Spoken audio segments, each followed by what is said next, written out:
सादर प्रणाम। बड़ी बिंदी साप्ताहिक लाइव की कड़ी संख्या 178 में आप सभी बड़ी बिंदियों का हार्दिक अभिनंदन है।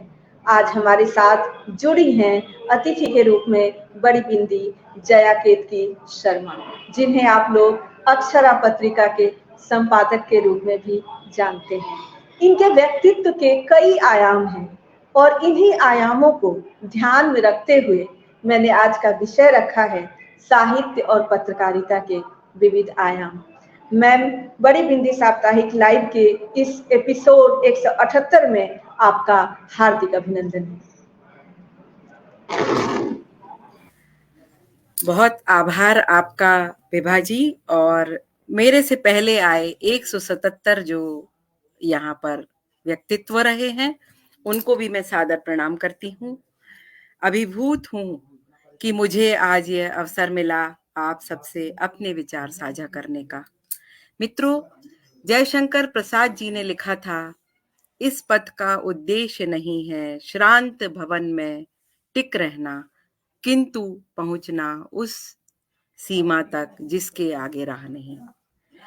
तो मैं ऐसा ही मानती हूँ साहित्य को और पत्रकारिता को, दोनों को, कि इनकी जो कदम ताल है ठहर नहीं सकती, वहां तक जाएगी कि जिसके आगे कोई राह ही नहीं है, चलता ही रहेगा यह क्रम। अभी मैं हूं, विभा जी हैं, आप सब हैं, और भी बहुत से हैं जो इस को निरंतर जारी रखेंगे। मित्रों, मेरे यहाँ पर आने का, जैसा विभा जी ने बताया कि मैं अक्षरा का संपादन कर रही हूँ, कुछ लिख पढ़ रही हूँ, तो उसके पीछे मेरे ऐसे अनुभव रहे कि जब मेरा कोई ऐसा बैकग्राउंड नहीं रहा कि मेरे घर में कोई लेखक रहा या मेरे घर में कोई पत्रकार रहा, लेकिन पुस्तकें बहुत पढ़ने को मिली। धर्मयुग, साप्ताहिक हिंदुस्तान, आचार्य चतुर्सेन शास्त्री के उपन्यास पिताजी बहुत पढ़ते थे। माँ रामायण पढ़ा करती थी। श्रावण में पूरे मास भर माँ पिताजी दोनों रामायण पढ़ते थे और हम सुनते थे। सुनते सुनते सो जाते थे। तो हमारे स्वप्न भी उसी तरह के होते थे कि एक कोई राम है जो पूरे विश्व विजय के लिए उपलब्ध है और एक कोई रावण है। फिर जब इन चीजों की समझ आई तो ऐसा लगने लगा हमारे आसपास भी इसी तरह के चरित्र हैं और उनसे निरंतर हमारा युद्ध चलता रहता है, उनसे निरंतर साक्षात्कार होता रहता है। मैं कब लिखने लगी मुझे नहीं पता है। जब मैं स्कूल में पढ़ा रही थी, मेरे बच्चे छोटे थे, तो कविताओं का सृजन हुआ। फिर मैंने विधिवत पत्रकारिता का अध्ययन किया, बीजे एमजे करके मैं पत्रकारिता के पाठ्यक्रम से जुड़ गई, अध्यापन करने लगी। वहां मेरे ऐसे कुछ सहयोगी मिले, नाम लेना चाहूंगी, अभी वे नहीं है। श्री रोमेश जोशी जी, शरद जोशी जी के छोटे भाई थे वे, और अनिल बिहारी श्रीवास्तव जी अभी हैं, वे संपादक थे।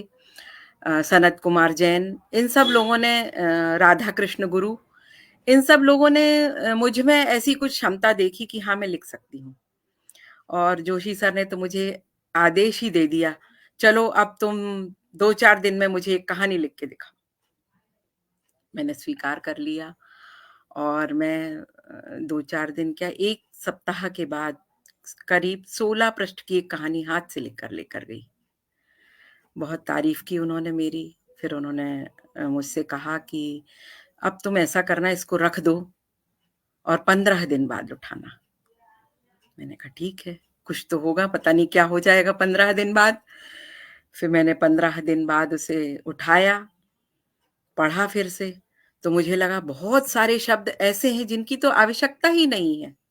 वाक्य विन्यास में भी बहुत सी गलतियां हैं। मुझे समझ में आ गया वे क्या कहना चाहते थे। फिर मैंने उनको बताया कि मैंने आज फिर से अपनी कहानी उठाई, तो बोले क्या लगा? तो मैंने उनको बोला कि मुझे लगा कि इधर भी की आवश्यकता नहीं थी, इधर तो की आवश्यकता नहीं थी, यहाँ कॉमा आना चाहिए था, ये वाक्य बहुत बड़ा हो रहा था, ये आवश्यकता से छोटा हो गया था। तो बोले बिल्कुल सही पकड़ा है तुमने, अब तुम इसकी खुद एडिटिंग करो। तो जो पहला कदम था एडिटिंग का, वो मैंने समझा कि एडिटिंग होती क्या है, संपादन होता क्या है, कैसे किसी भी रचना को बांधा जाता है, किसी भी रचना को बिखराव से बचाया जाता है। तो वो मैंने सीखा। फिर जब मैं वहाँ पढ़ा रही थी तो उसी समय मुझे सृजनगाथा.com का कार्यकारी संपादक बनने का अवसर मिला।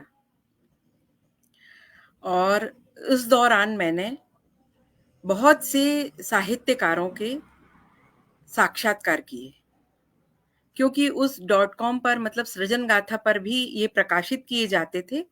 और जयप्रकाश मानस जी जो छत्तीसगढ़ में हैं अब, उनका भी ये आग्रह था कि तुम इस तरह के इंटरव्यू करो, तुम में ये क्षमता है कि तुम प्रश्नोत्तरी कर सकती हो। और मैंने करीब-करीब 12-13 वरिष्ठ साहित्यकारों के साक्षात्कार किए और मेरी पहली किताब आई फेस टू फेस, जो साक्षात्कार की ही है। आप इसे यहाँ देख सकेंगे। ये मेरी किताब है, ये मेरी पहली किताब है। तो इस तरह से ये किताब आ पाई। Face to face. जी।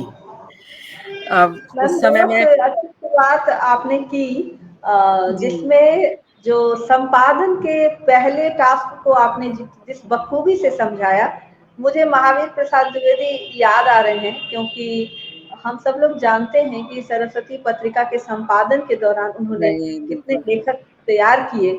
और हाँ, आपने जिस तरह से अभी शरद जोशी सर का नाम लिया और उनके माध्यम से आपने संपादन को जाना, अभी तो बहुत सारे आयाम हैं जिन पे हमें बात करनी है।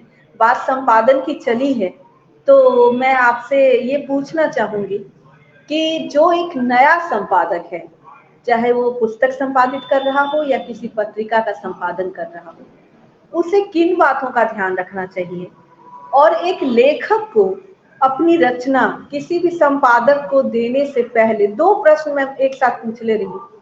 अ, अपने लेखन का संपादन किस तरह से करने के बाद संपादक को देना चाहिए? बहुत बढ़िया प्रश्न किया है आपने। बिल्कुल समसामयिक प्रश्न है ये। और आपकी मैं चिंता समझ रही हूँ कि ये प्रश्न आपके दिमाग में इसलिए आया कि पत्रिकाओं में त्रुटियाँ, पुस्तकों में त्रुटियाँ निरंतर देखने में आ रही हैं। और एक जो नया संपादक है, सबसे पहले तो उसे अपने आप को, अच्छी पत्रिकाओं को, अच्छी पुस्तकों को, व्याकरण को, भाषा शैली को पढ़कर समझना होगा। यानी अच्छी पत्रिका कहने से अच्छी की कोई परिभाषा नहीं है, है ना?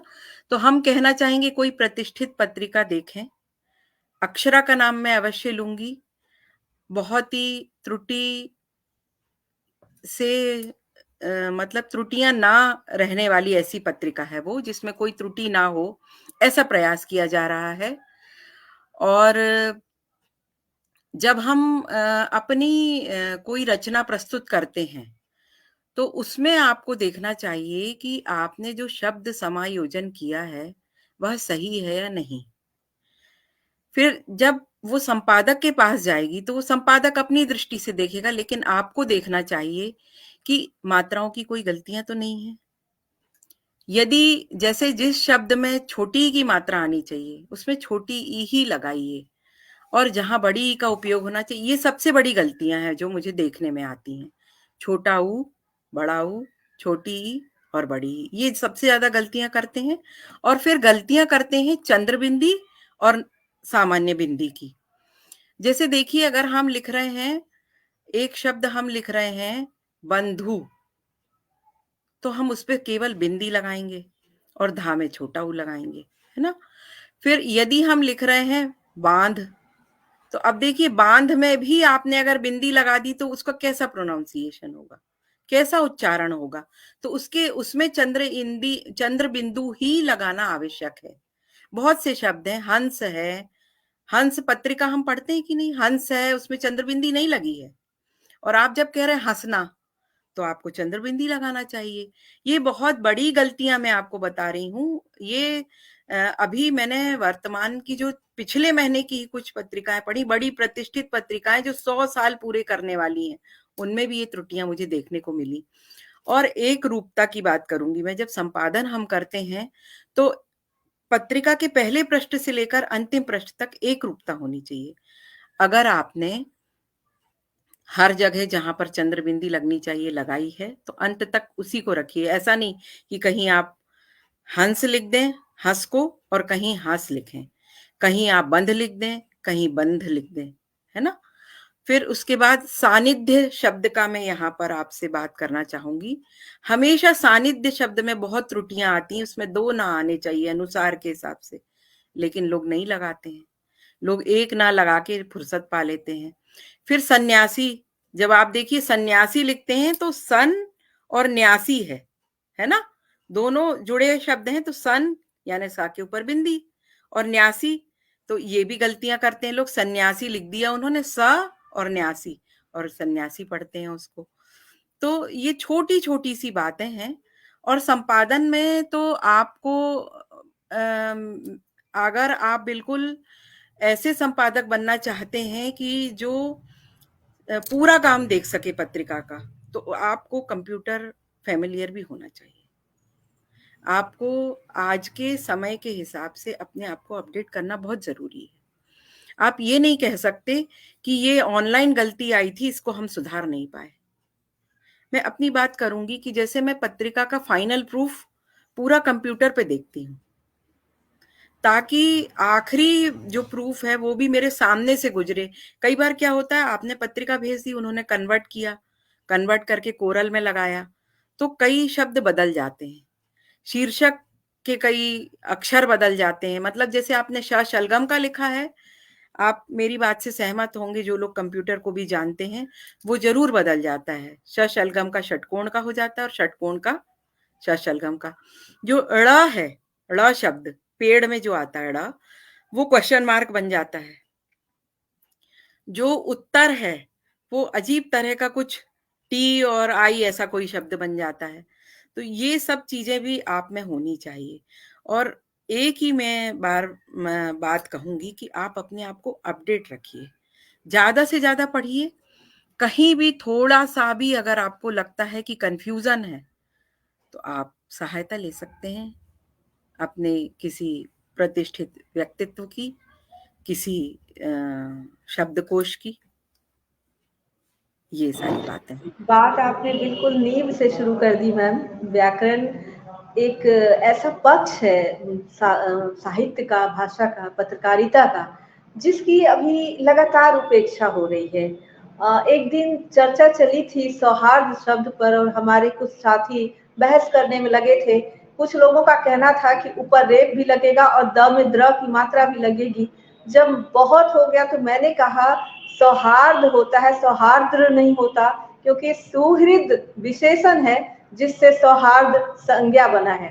और फिर मैंने उदाहरण दिया कि सुंदर विशेषण से जैसे सौंदर्य संज्ञा बनती है, उसी तरह से सुहृद विशेषण से सौहार्द संज्ञा बनती है। और हमारे गुरुजी ने स्कूल के दिनों में ये चीजें पढ़ाई थी, लेकिन आज लगातार बहुत बहुत जानकार लोग, विद्वान लोग इन कंफ्यूजन का शिकार होते हैं और लगातार बहस होती है। गलत आंकड़े कंप्यूटर पर डाले जाते हैं और उन्हीं आंकड़ों को लगातार लोग सीखते जाते हैं और गलत शब्दों का प्रयोग होता रहता है।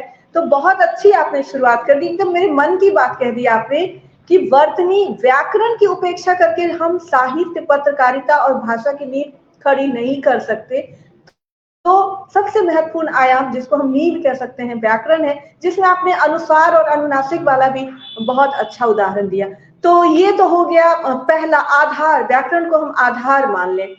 चलते हैं दूसरे पक्षों की तरफ कि साहित्य में जितनी भी विधाएं हैं, जैसे आपने कुछ संस्मरण और कहानी इत्यादि की अभी बात की, तो ये विधाओं का अंतर लेखकों को कई बार समझ में नहीं आता है और संपादक के साथ बहुत समस्या हो जाती है कि लेखक चाह रहा है कि वो कहानी में छपे उसकी रचना, जबकि वो है संस्मरण। तो मैं चाहती हूँ कि एक संपादक होने के नाते आप इन विधाओं को लेकर थोड़ी सी स्पष्टता हमारे दर्शकों के सामने रखें। देखिए विभा जी, ऐसा है कि विधाएं तो जैसे देखिए कविता है, कहानी है, गीत है, और लघु कथा है, संस्मरण है, रिपोर्टाज, बहुत सारी चीज़ें हैं विधाओं के उसमें। लेकिन कविता को अगर हम लेते हैं तो बहुत छोटा-छोटा सा फासला है। पहले कविता आई, छंद मुक्त, छंदबद्ध, फिर आ गई कविता आ गई है अब।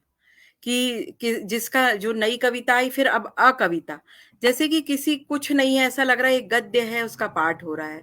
अगर आप इस तरह की रचनाओं का पाठ सुनो तो समझ में ही नहीं आता है कि कहाँ विराम है, कहाँ जोड़ है, कहाँ पर क्या है, इस तरह नहीं समझ में आता है।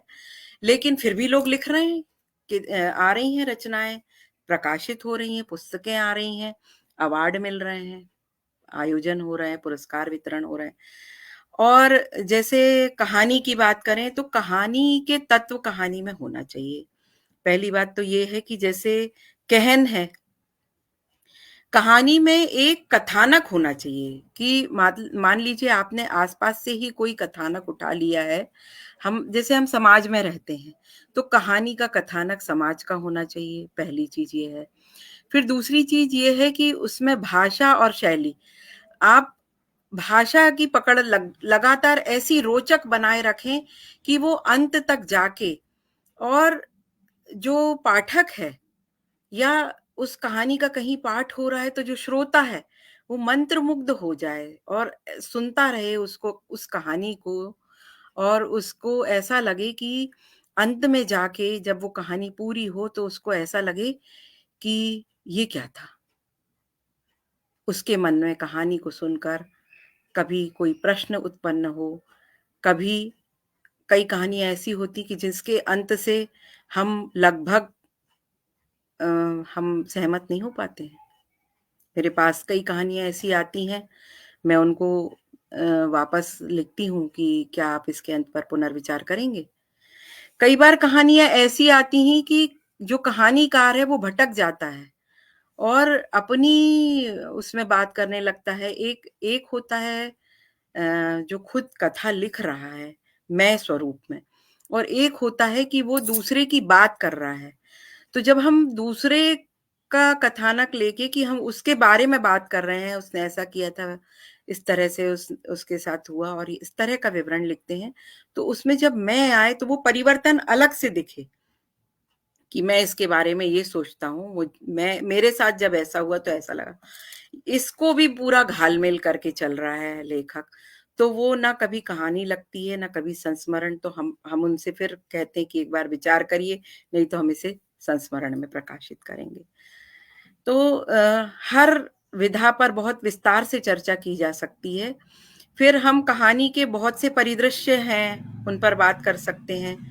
फिर जैसे मैंने गीत का कहा कि आज जो गीत विधा है, उसका एक प्रमुख तत्व है कि वो गेय होना चाहिए।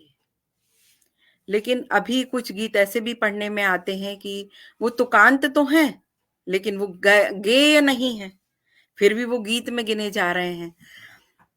फिर ये छंद मुक्त जो रचनाएं हैं उनमें, और जो इस तरह के गीत आ रहे हैं तुकांत वाले, उनमें भी बहुत ऐसा लगता है कि मेल मिलाप हो रहा है। अलग अलग उनको कर पाना मुश्किल है। फिर कहानी और लघु कथा की बात करें तो कई कहानियां को लोग कह रहे हैं छोटी कहानियां हैं, अगर उनमें कुछ पंक्तियां हैं तो वो कह रहे हैं कि ये लघु कथा है। लेकिन जब अपन उसको लघु कथा की दृष्टि से देखें तो उसमें लघु कथा के तत्व ही नहीं है। जैसे एक लघु कथा में आप देखते हैं कि एक पंच लाइन होती है कि जिससे उसमें पूरा उसका जीस्ट होता है ना, पूरी लघु कथा उस एक वाक्य पर टिकी रहती है। उदाहरण बहुत से दिए जा सकते हैं, नाम लिए जा सकते हैं बहुत से लोगों के, लेकिन मैं यहाँ इतना अभी समय नहीं है। कहानियों में भी हम बात कर सकते हैं, प्रेमचंद जी से लेकर अभी मन्नू भंडारी जी की बात कर सकते हैं। बहुत सारे लेखक हैं जिन पर अपन बात कर सकते हैं, लेकिन वो बहुत विस्तार हो जाएगा। तो कम से कम कहानी लिखते समय इन बातों का ध्यान रखें कि एक कहन होनी चाहिए, एक मतलब एक बहाव होना चाहिए उस कहानी में, और उस कहानी को जब पाठक पढ़े या सुने तो उसको रोचकता में बंधा हुआ पाए, उसको ऐसा नहीं लगे कि मैंने कहाँ समय गंवाया, मुझे कुछ भी नहीं मिला। मैम, एक अभी आपने विधा का नाम लिया था रिपोर्टाज, जी। और आज रिपोर्टाज लेखन कम होता जा रहा है। और रही बात मीडिया की, तो रिपोर्ट लेखन तो हो रहा है। मैं चाहती हूँ कि आप थोड़ा सा रिपोर्टाज और रिपोर्ट, इन दोनों विधाओं के बारे में जानकारी दें, क्योंकि क्या होता है कि बहुत सारी विधाएं शायद इसलिए पीछे छूट रही है कि लोग शायद उन विधाओं को भूल रहे हैं, या उन्हें यह भ्रम है कि रिपोर्ट और रिपोर्टाज कोई एक जैसी चीज है। तो कृपया आप इन दोनों विधाओं पर थोड़ी सी अपनी राय रखें। देखिए, रिपोर्ट जो है वो पूरी तरह मीडिया का शब्द है। मीडिया का शब्द मतलब अखबार के लिए हो या अन्य माध्यमों के लिए, जो डिजिटल माध्यम है हमारे, उनके लिए। तो रिपोर्ट में मैं मतलब ऐसा कहूंगी कि कुछ जल्दबाजी सी रहती है कि त्वरित हमको ये बताना है कि अभी यहाँ ये घटना घटी है और इसकी सूचना हमें आगे पहुंचानी है। जहां तक मुझे लगता है रिपोर्ट यही है ना? उसमें एक चित्र हो और एकदम से कि अभी क्या घटना हुई है, इसकी सूचना किसी तरह से लोगों तक पहुंच जाए और समाज को पता चल जाए कि किसी स्थान पर ये हुआ। लेकिन है, रिपोर्ट तार्ज भी एक तरह की रिपोर्ट ही है, लेकिन उसमें विस्तार होता है। वो एक साहित्य की ऐसी विधा है कि जिसके अंदर आपको एक दृश्य भी दिखाई देता है।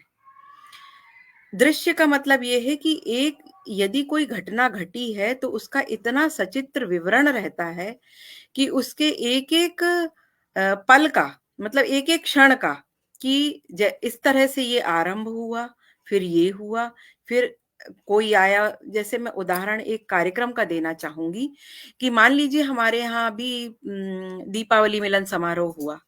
अभी सबसे आखिरी कार्यक्रम यही था हिंदी भवन का, तो उसी का उदाहरण लूंगी। तो अगर हम रिपोर्टाज लिख रहे हैं तो पहले भूमिका में बताएंगे कि हम कहाँ पर आए हैं, क्या कार्यक्रम है और इसमें इसका क्या उद्देश्य है। इस तरह से हमने उसको एक संपादकीय टिप्पणी टाइप बता दिया। फिर हम उसका विस्तार करते हैं कि इस कार्यक्रम में आज यहाँ पर क्या हुआ और किसका सम्मान हुआ, किसने अध्यक्षता की, उसने क्या बोला। और जब पूरी बातें हम एक-एक व्यक्ति के बारे में लिखते चले जाते हैं, फिर उनकी हम उद्बोधन की बात भी डालते हैं कि वो व्यक्ति अपने क्या विचार रखता है इस कार्यक्रम के प्रति, या उसने जो संस्था है उसका अपना आभार किया, तो वो उस चर्चा को भी आना चाहिए। फिर इस सारी बात के अंत में हम समाज को इससे क्या देना चाह रहे हैं, ये आना बहुत जरूरी है कि ये कार्यक्रम जो किया गया, इससे इन व्यक्तियों को क्या मिला। जैसे हम लोगों ने इसका ये जो हम करते हैं, इसमें हम कुछ व्यक्तियों को प्रणाम करते हैं। प्रणाम का मतलब ये है कि समाज के प्रतिष्ठित वर्ग, जैसे कि कुछ व्यवसायी हैं जो चुपचाप इतना बढ़िया काम कर रहे हैं समाज के अंदर, वो उनके पास यदि धन है तो वो धन देते हैं, उनके पास समय है तो समय देते हैं, तो हम उनको एक विनम्र प्रणाम करते हैं इस हिंदी भवन के मंच से। फिर एक कोई डॉक्टर है, बहुत अच्छा काम कर रहा है, उन्होंने 100 लोगों का निःशुल्क आंखों का ऑपरेशन किया है या कोई जांच की है, तो उनका सम्मान करते। इस तरह से विभिन्न व्यक्तित्वों का सम्मान करते, तो वो बात आनी चाहिए। फिर इस रिपोर्टाज का मतलब ये होना चाहिए कि समाज को एक संदेश मिले और वो भी इस तरह की कुछ योजना बनाए और आगे कार्य करे। तो ये थोड़ा-सा अंतर होता है और ये थोड़ी विस्तृत भी होती है। रिपोर्टाज जो होता है, ये विस्तृत भी होता है, इसमें चित्र भी आते हैं और इसमें लेखक भी होता है और जिस बारे में लिखा जाता है, वो बात भी पूरी आ जाती है। तो इस तरह से रिपोर्टाज और रिपोर्ट में समय अंतर है। कम है और मेरी जिज्ञासा ज्यादा। मैं कोशिश करूंगी कि हुँ, आपसे ज्यादा बातें पूछ लूं। जिस तरह जी, से भी दृश्य श्रव्य माध्यम का बढ़ता प्रभाव है, और वैसे में जो पत्रकारिता है वो प्रिंट पत्रकारिता से ज्यादा इलेक्ट्रॉनिक पत्रकारिता का दौर आ गया है। लेकिन उस पत्रकारिता का जो भाषाई रूप है, उसमें कहीं भाषा नहीं दिख रही है। जैसे मैं उदाहरण दूं तो कोई भी समाचार आते वक्त जो रिपोर्टर होता है वो बार बार एक ही वाक्य बोलता है, जैसा कि आप देख सकते हैं, जैसा कि आप देख सकते हैं। यह उसको बताने की एक जो बार बार रिपीट करने की जो एक आदत हो रही है, इसे इससे क्या होता है कि दर्शकों को बहुत दिक्कत महसूस होती है।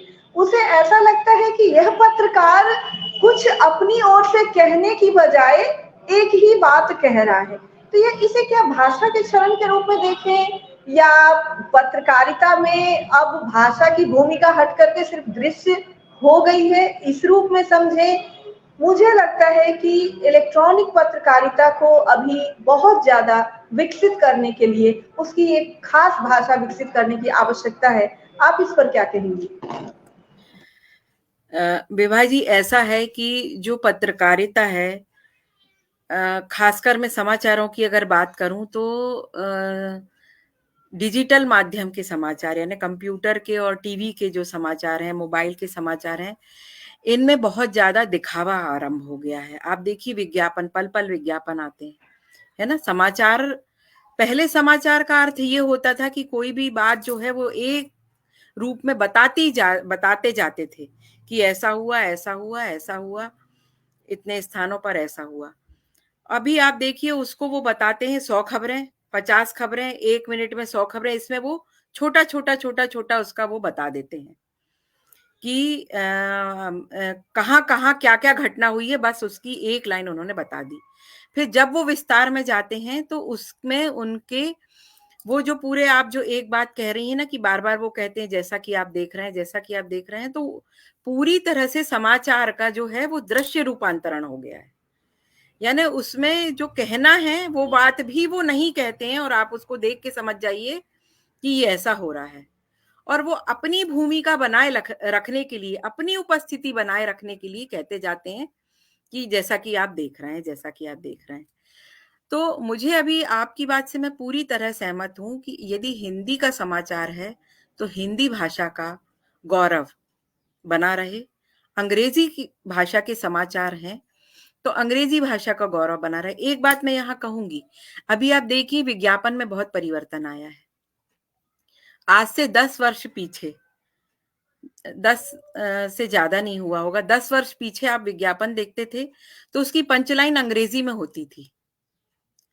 फिर धीरे से जब वो कुछ समय बाद उन्होंने क्या किया कि उस लाइन को, अंग्रेजी के ही शब्दों को हिंदी में लिखना शुरू कर दिया। शब्द अंग्रेजी के थे, हिंदी में लिखना शुरू कर दिया ताकि लोग पढ़ सकें, हिंदी वाले भी।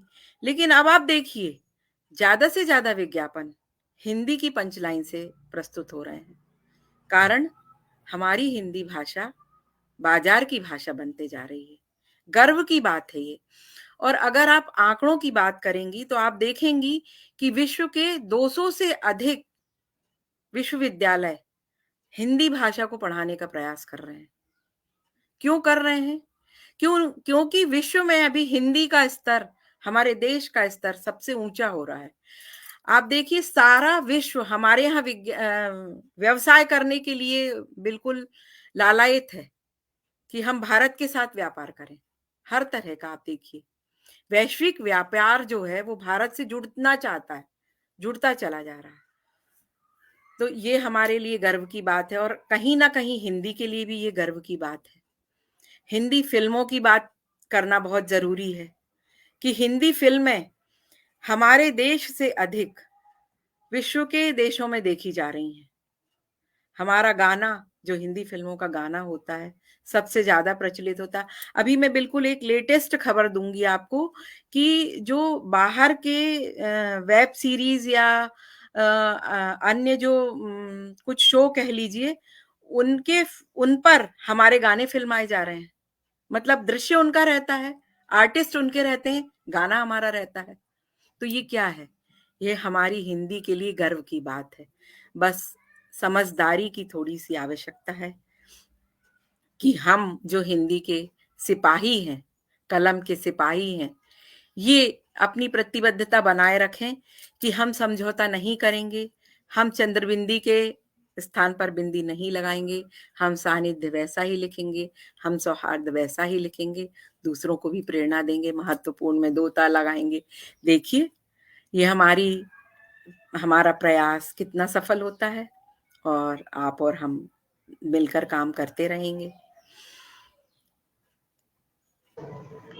मैम बातचीत को आगे बढ़ाएंगे, लेकिन मैं चाहूंगी कि इसी बीच, चूंकि आप कहानी, कविताएं इत्यादि विधाओं में लिखती भी हैं, तो आपकी कुछ रचनाओं का पाठ हमारी बड़ी बिंदियों के लिए हो जाए तो बहुत ही आनंद आ जाएगा।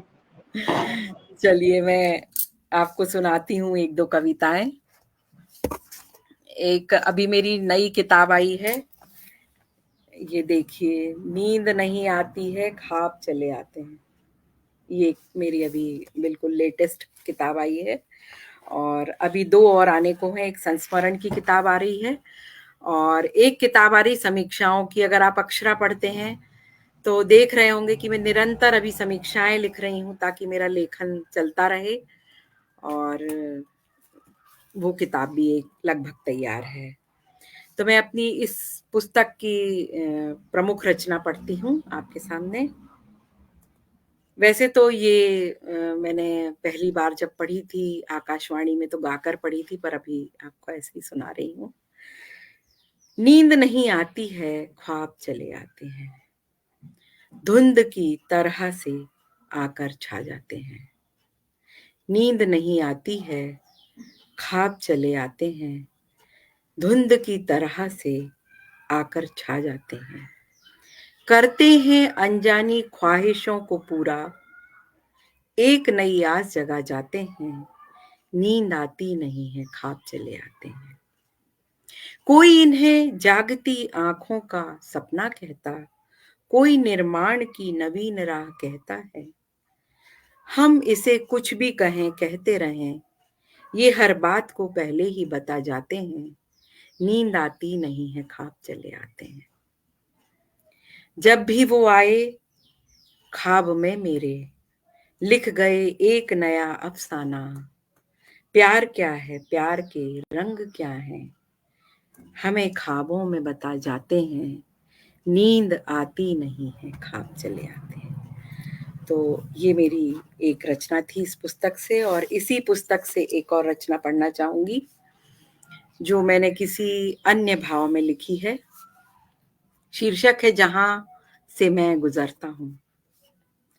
एक खामोशी है, हलचल है समय की, और एक लंबी सड़क जिस पर मैं चल पड़ा हूं। मेरे ही कदम मेरा पीछा करते हैं, बिना किसी आहट जहां से मैं गुजरता हूं। रोशनी का साया कम होता जाता है, मेरी ही सांसें मुझे सुनाई पड़ती हैं। गूंजते हैं मेरे ही शब्द मेरे ही कानों में, दीवारों से टकराकर वापस आती है मेरी ही आवाज जहां से मैं गुजरता हूं।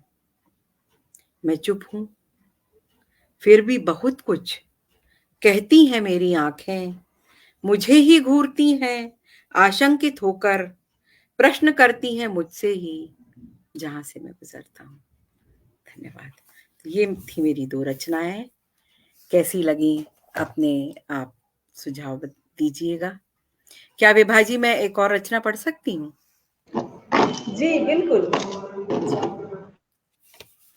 ये बिल्कुल ताज़ा रचना है और कुछ ऐसा अनुभव हुआ तो मैंने लिखा और देखिए क्या लिख पाई हूँ।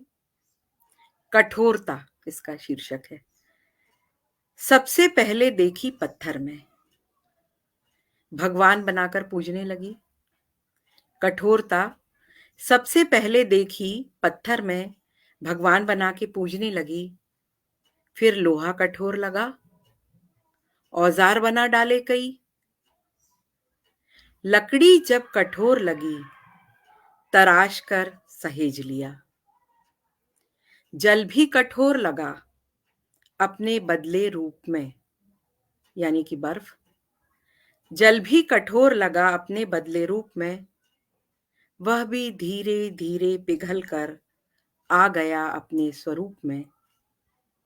पर अगर मन कठोर हो जाए तो? पर अगर मन कठोर हो जाए तो?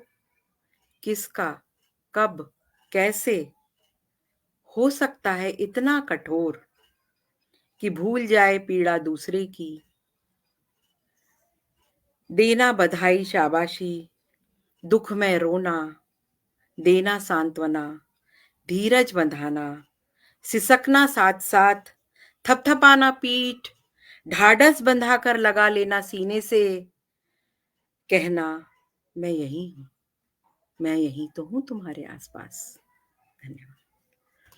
तो ये थी मेरी कुछ रचनाएं, कुछ लंबी रचनाएं भी बहुत लिखी हैं। अच्छी रचनाएं मैम, और इसी जी, बीच मेरे मन में कुछ और छोटी छोटी जिज्ञासाएं हैं जिन पर आपसे जल्दी जल्दी उत्तर चाहूंगी।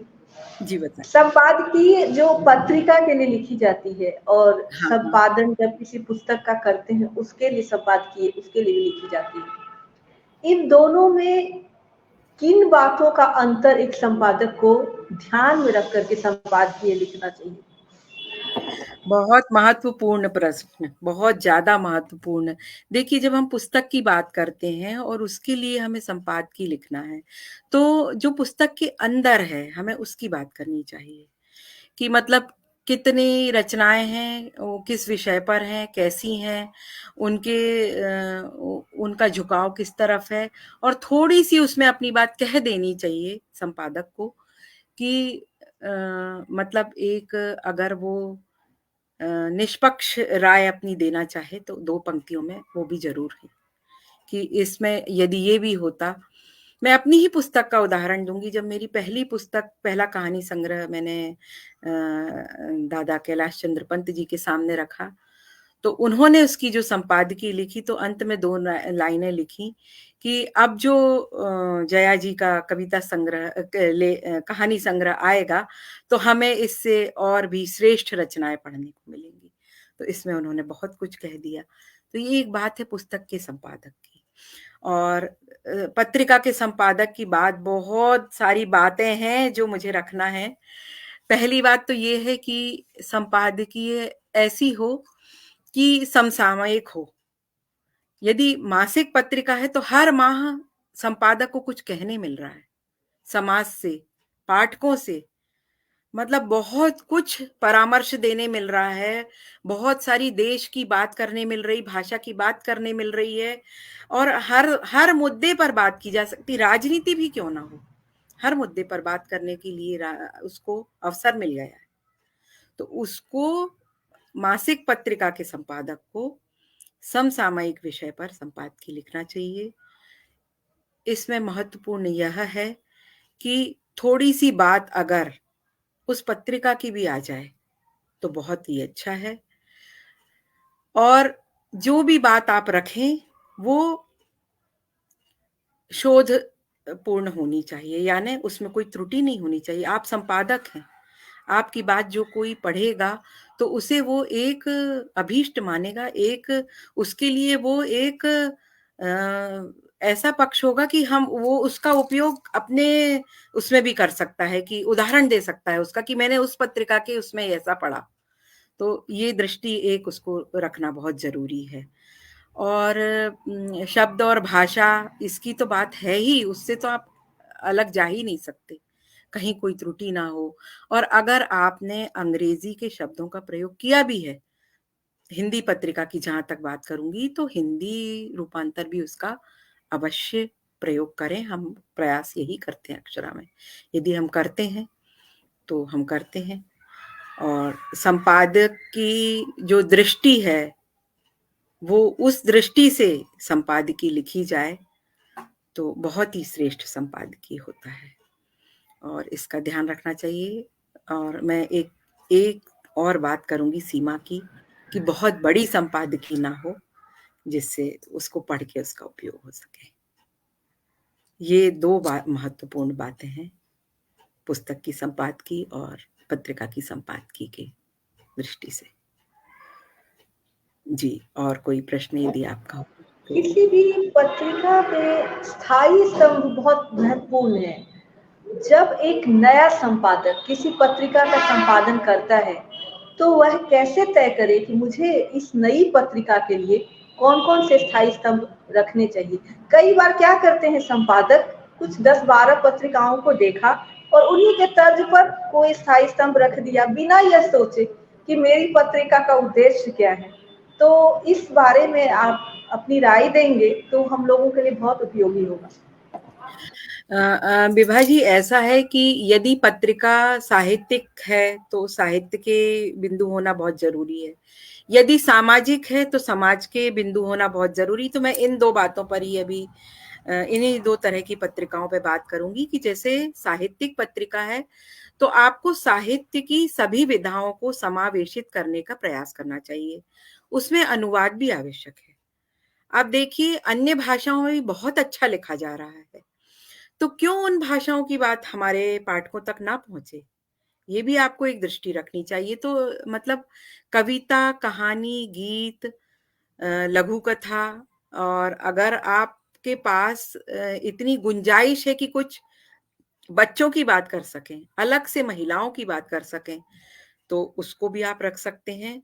फिर आपको आलेख रखना बहुत जरूरी है, क्योंकि आलेख के माध्यम से आप हर विषय का की चर्चा कर सकते, हर विषय को दे सकते हैं। और संस्मरण की बात जरूर करनी चाहिए कि जो यदि व्यक्ति कहीं घूमकर आया है तो उसने क्या देखा, और उस को पढ़कर और भी लोग उस जगह जाएं, ऐसा संस्मरण भी होना चाहिए साहित्य की जो विधा है। फिर आपको उसमें कुछ ऐसे स्तंभ चलाने चाहिए जो नियमित चलें, जैसे भाषा की दृष्टि से चलाइए आप हम अगर धर्म की बात भी करते हैं एक पत्रिका में 2-4 पेज की, तो मुझे लगता है वो भी बहुत ज़रूरी है। तो एक आप उस तरह का भी एक नियमित स्तंभ चला सकते हैं। आप एक स्तंभ इस तरह का भी चला सकते हैं कि भाषा के सुधार का स्तंभ, हमने भी अक्षरा में प्रयास किया था। और इसके लिए आप बहुत से ऐसे रचनाकार हैं जो भाषा को कैसे सुधारना है, जैसे अभी मैंने चर्चा की थी सानिध्य कैसा होना चाहिए, सन्यासी कैसा लिखा जाना चाहिए, सौहार्द कैसा लिखा जाना चाहिए, इसकी बात कुछ लोग करते हैं। और इसमें मैं नाम लेना चाहूंगी श्रीकांत उपाध्याय जी का, जो पुणे में रहते हैं और बहुत अच्छी कैलीग्राफी भी करते हैं वो, और उन्होंने हमें इकट्ठे बहुत सारे लेख दिए थे और हर बार उन्होंने एक शब्द को लेकर बात की है। तो इस तरह का अगर आपके पास 2 पन्ने की जगह है तो वो चलाएं। उसके बाद जैसे कविता, कहानी, गीत अलग-अलग रचनाकारों के आप लेकर ये लें। फिर आप पत्रांश जरूर रखें, क्योंकि आपकी पत्रिका के बारे में क्या सोचते हैं और लोग, ये बात भी तो आप तक आनी चाहिए और पाठकों तक पहुंचनी चाहिए। तो एक पत्रांश का भी स्थान होना चाहिए। फिर मुझे लगता है समीक्षाएं भी बहुत आवश्यक है। पुस्तकें इतनी आती हैं और यदि कोई अच्छी प्रतिष्ठित पुस्तक आती है, अच्छी इन द सेंस कि वो समाजोपयोगी पाठकों के उपयोग की पुस्तक आती है, तो उसकी बात भी जरूर समीक्षा के रूप में जानी चाहिए। इस तरह के, और अगर समय हो तो मैं सामाजिक किताब की बात करूंगी।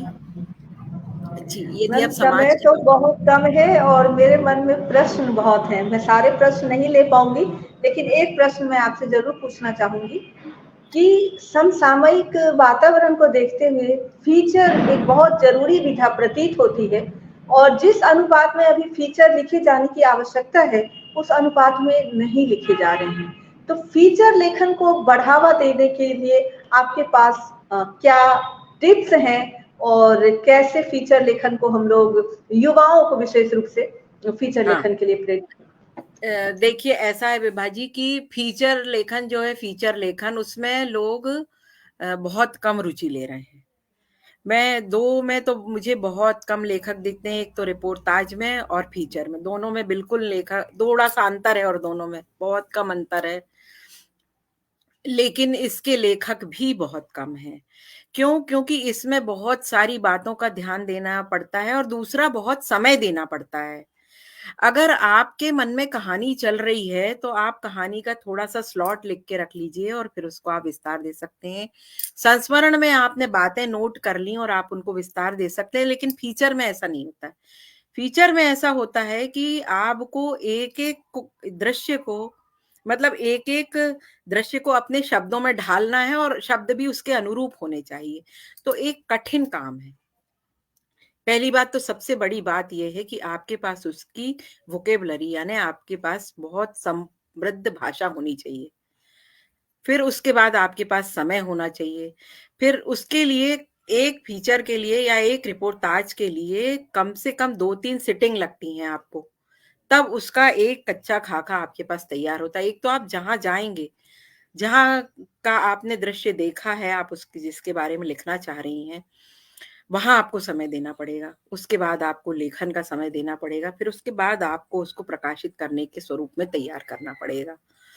तो यदि आपके और इसमें जल्दबाज़ी बिल्कुल नहीं कर सकते आप। जल्दबाज़ी को बिल्कुल त्याग कर आपको इसमें जुड़ना पड़ेगा, तब आप एक अच्छा फीचर लिख पाएँगे। और मैं तो मुझे अभी ऐसा कोई ध्यान में ही नहीं आ रहा है कि कोई मैं आपके सामने उदाहरण रख सकूँ इस तरह का, मुझे अभी पढ़ने में नहीं आया है बहुत दिनों से। रिपोर्टाज का ज़रूर उदाहरण दे सकती हूँ।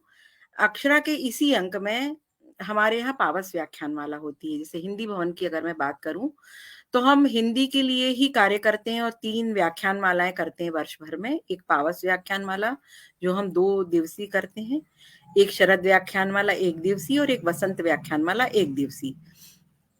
देश भर के यहाँ पर हम प्रतिष्ठित विद्वान बुलाते हैं और विषय केंद्रित बातचीत होती है, विचार-विमर्श होता है।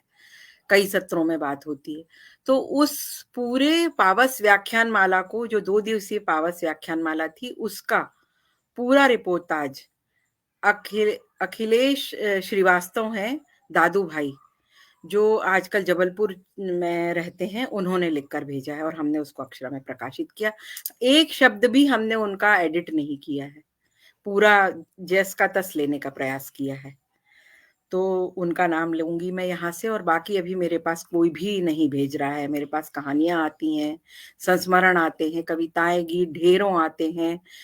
अनुवाद भी आ रहे हैं, अनुवाद भी कुछ गिने-चुने लोग कर रहे हैं, पर कर रहे हैं। जैसे एक विभा खरे हैं, वो अंग्रेजी से बहुत अच्छा अनुवाद कर रही हैं। एक नीलम शर्मा अंशु है दिल्ली में, वो बंगला और पंजाबी से करके भेजती हैं। साउथ से करके दिनेश माली हैं, उड़ीसा से करके भेजते हैं।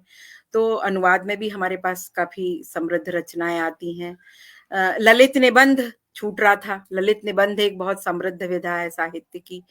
श्रीराम परिहार जी बहुत बढ़िया ललित निबंध लिखते हैं। नर्मदा प्रसाद सिसोदिया, नर्मदा प्रसाद उपाध्याय जी, सुमन चौरे जी, बहुत अच्छे हमारे पास ललित निबंधकार हैं। लेकिन रिपोर्टाज और फीचर बिल्कुल भी अभी कोई नहीं लिख रहा है और कोशिश करनी चाहिए लोगों को, यदि उनकी रुचि है, समय है, तो वे लिखेंगे अवश्य। जी, और बताइए मैम, विभा जी। आपने बड़ी बिंदी के आमंत्रण को स्वीकार किया और हमारी जिज्ञासाओं का समाधान किया। आपसे बातचीत करके हम लोग बहुत ही समृद्ध हुए। आपका बहुत-बहुत आभार और धन्यवाद और उम्मीद करते हैं कि आप अपना ये सहयोग इसी तरह मेरी से किताबें बनाए आई हैं। रखें। जी, ये मैं दिखाना चाहती हूँ। एक ही आई है, एक ही आई है, एक ही आई है। मैं प्रश्न कर रही हूँ गर्व से।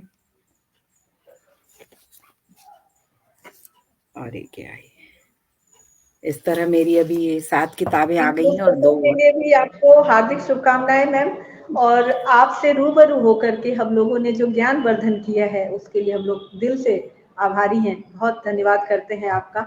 इसके साथ ही मैं सभी बड़ी बिंदियों को भी एक बार फिर से याद दिला दूं कि बाय मी अ कॉफी के लिंक पर जाकर कम से कम एक और अधिक से अधिक जितनी भी आप चाहें कॉफी अवश्य खरीदें और बड़ी बिंदी को सहयोग करें, क्योंकि बाय मी अ कॉफी का पैसा कैंसर रोगियों के इलाज के लिए जाता है।